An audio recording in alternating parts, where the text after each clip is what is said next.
नमस्कार, मैं अंजलि मिश्रा और स्वागत है आपका हमारे चैनल पे।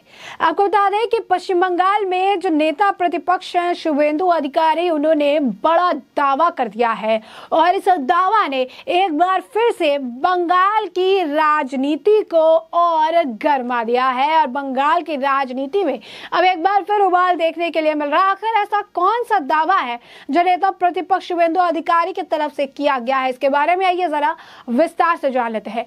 पश्चिम बंगाल विधानसभा में नेता प्रतिपक्ष शुभेंदु अधिकारी ने दावा किया कि दिसंबर के बाद राज्य में तृणमूल कांग्रेस सरकार का अस्तित्व नहीं रहेगा और प्रदेश में विधानसभा के चुनाव लोकसभा चुनाव के साथ वर्ष 2024 में होंगे।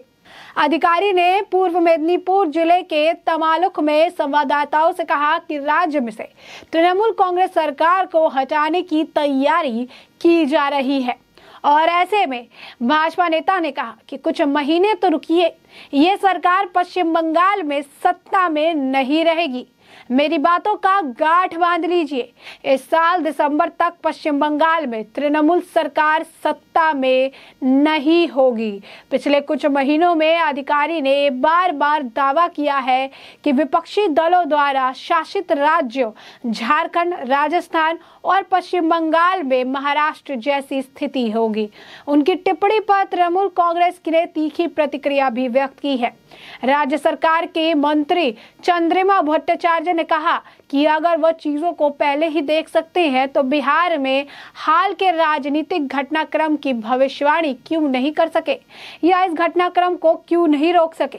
ऐसा लगता है कि राजनीति में निराशा से उन्होंने ज्योतिषी का अभ्यास करना शुरू कर दिया है। तो आप देख सकते हैं कि शुभेंदु अधिकारी का ये बड़ा दावा है। विधानसभा में नेता प्रतिपक्ष नेता है शुभेंदु अधिकारी और उन्होंने दावा कर दिया है कि दिसंबर के बाद राज्य में तृणमूल कांग्रेस सरकार का अस्तित्व नहीं रहेगा और प्रदेश में विधानसभा के चुनाव लोकसभा चुनाव के साथ वर्ष 2024 में होंगे। अधिकारी ने पूर्व मेदिनीपुर जिले के तमालुक में संवाददाताओं से कहा कि राज्य से तृणमूल कांग्रेस सरकार को हटाने की तैयारी की जा रही है और इसे लेकर जो है शुरुआत हो चुकी है। भाजपा नेता ने कहा है कि बस कुछ महीनों की बात है और इसके बाद ये सरकार पश्चिम बंगाल में सत्ता में नहीं रहेगी और इस बात का उन्होंने कहा लोगों को कि आप गांठ बांध कर लीजिए। इस साल दिसंबर तक पश्चिम बंगाल में तृणमूल सरकार सत्ता में नहीं होगी और पिछले कुछ महीनों में अधिकारी ने एक नहीं कई बार इस तरीके के दावे किए हैं कि विपक्षी दलों द्वारा शासित राज्यों जैसे झारखंड, राजस्थान और पश्चिम बंगाल में महाराष्ट्र जैसी ही स्थिति होने वाली है। उनकी टिप्पणी पर तृणमूल कांग्रेस ने तीखी प्रतिक्रिया व्यक्त की। राज्य सरकार ने मंत्री चंद्रिमा भट्टाचार्य ने कहा कि अगर वह चीजों को पहले ही देख सकते हैं तो बिहार में हाल के राजनीतिक घटनाक्रम की भविष्यवाणी क्यों नहीं कर सके या इस घटनाक्रम को क्यों नहीं रोक सके। और ऐसा लगता है कि राजनीति में निराशा से उन्होंने अब ज्योतिषी का अभ्यास करना शुरू कर दिया है और वो पहले ही सारी चीजों को देख या भाप लेते हैं। बता दें कि सिर्फ शुभेंदु अधिकारी ही नहीं, हाल ही फिलहाल में मिथुन चक्रवर्ती के ताजा बयान में भी उन्होंने पश्चिम बंगाल की राजनीति में नई हलचल पैदा कर दी थी। उन्होंने भी संकेत दिए थे कि पश्चिम बंगाल में महाराष्ट्र जैसे राजनीतिक परिवर्तन हो सकते हैं। मिथुन चक्रवर्ती ने भी दावा किया था कि ममता बनर्जी की टीएमसी पार्टी के 38 विधायक भारतीय जनता पार्टी के संपर्क में हैं और इनमें से 21 विधायक तो ऐसे हैं जो सीधे उनके यानी मिथुन के टच में हैं।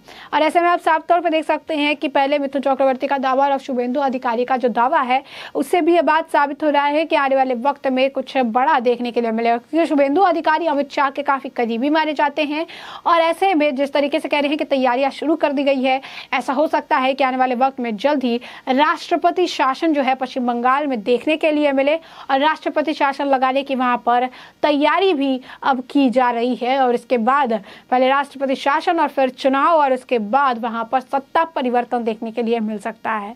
तो देख सकते हैं पहले जो है मिथुन चक्रवर्ती ने इसी तरीके से दावा किया था। उन्होंने कहा था कि फिल्म से पहले म्यूजिक और फिर ट्रेलर रिलीज होता है। अभी म्यूजिक रिलीज हुआ है और अब ट्रेलर का इंतजार कीजिए।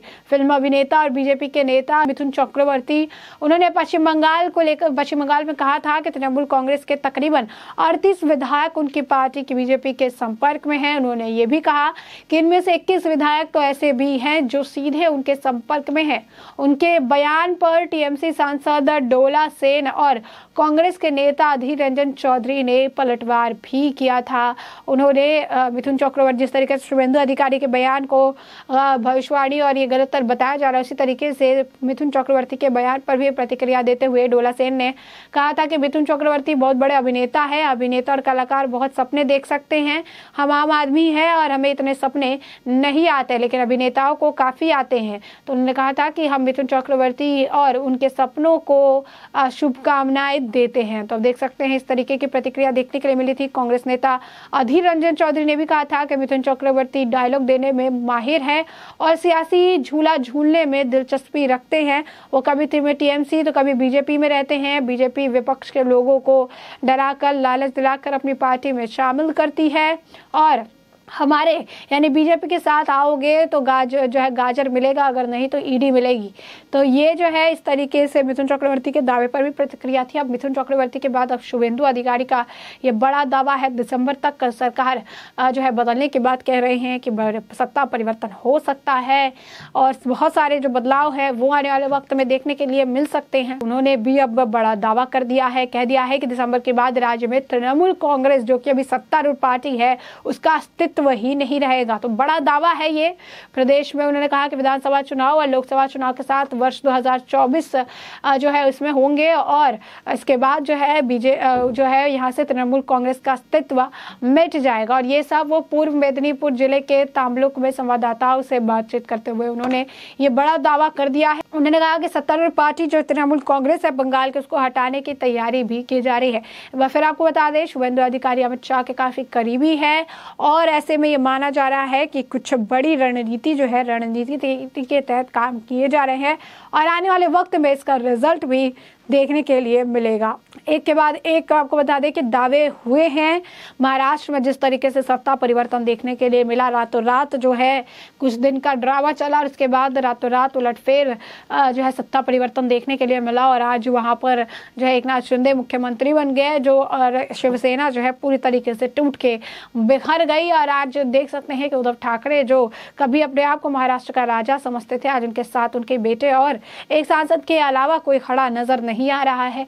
तो ऐसा ही कुछ जो है बंगाल के लिए भी दावे किए गए, ऐसा ही कुछ झारखंड के लिए दावा किया गया, ऐसा ही कुछ राजस्थान के लिए दावा किया गया, ऐसा ही कुछ जो है इस तरीके से दावा किए गए जहां पर बीजेपी की सरकार नहीं है, गैर बीजेपी सरकार के राज्यों शासित राज्यों के लिए भी दावे किए गए कि आने वाले वक्त में इसी तरीके का आलम देखने के लिए मिलेगा। क्योंकि लोग जो है पश्चिम बंगाल में अब जो है ममता सरकार की जिस तरीके से हिंसा वाली राजनीति है, जिस तरीके से लोगों को तकलीफ होती रहती है, कई सारे क्राइम होते रहते हैं लेकिन उस पर कोई संज्ञान नहीं लिया जाता है, बीजेपी कार्यकर्ताओं के साथ मारपीट होती है, डर का जो माहौल है, इन सभी को खत्म करने के लिए बीजेपी राज्य की जरूरत है और ये राज्य जल्द एक नए अध्याय लिखने के लिए आएगा। और ये कहा जा रहा था, बता दें कि बीजेपी लगातार अपनी जड़ों को मजबूत करने की कोशिश कर रही है पश्चिम बंगाल में और जिस तरीके से शुभेंदु अधिकारी ये कह रहे हैं कि तैयारियां शुरू हो चुकी है, ऐसे में देखना दिलचस्प होगा कि आने वाले वक्त में शुभेंदु अधिकारी की बातों में कितनी सच्चाई देखने के लिए मिलती है और किस तरीके से इस पर और भी टीएमसी की तरफ से प्रतिक्रिया आती है। ऐसे में हमने आपको ये पूरा मामला जो है बड़े विस्तार से बताया कि पूरा मुद्दा क्या था, क्या शुभेंदु अधिकारी क्या रहे, उनका बड़ा दावा क्या था, क्या कुछ उस पर तृणमूल का जो प्रतिक्रिया है वो देखने के लिए मिल रही है। तो ऐसे में अब इस पूरे मामले पर आपकी भी जो राय हो हमें कमेंट सेक्शन में कमेंट करके जरूर साझा करें।